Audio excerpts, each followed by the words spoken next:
So this is the concluding concept of the chapter, that is statics. We talk about resolution of forces. So the process of splitting up the force into components without changing its effect is called as resolution of force.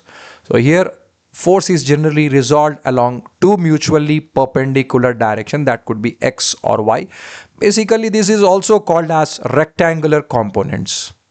Next is the horizontal component of the force is along the x-axis and the vertical is along the y-axis. So here let's say the force F is acting in the northeast direction, and here it is making an angle theta with the horizontal. So as mentioned in the earlier discussion, that is, if this is theta and this is regarded as adjacent side, and this is opposite side,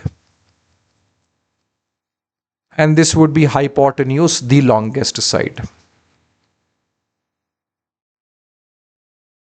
This is the longest side. So what you can do is, the moment you see theta with horizontal, just write here as cos theta, and the moment you see here theta on the opposite side with vertical, just write here sine theta, and here we have got the quantity f.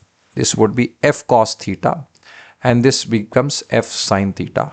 So you should be able to resolve the forces very quickly, since it is along horizontal, and this will be taken as force in x direction, and this is in vertical, this will be taken as force in y direction, and resultant, that is f is equal to fx square plus fy square.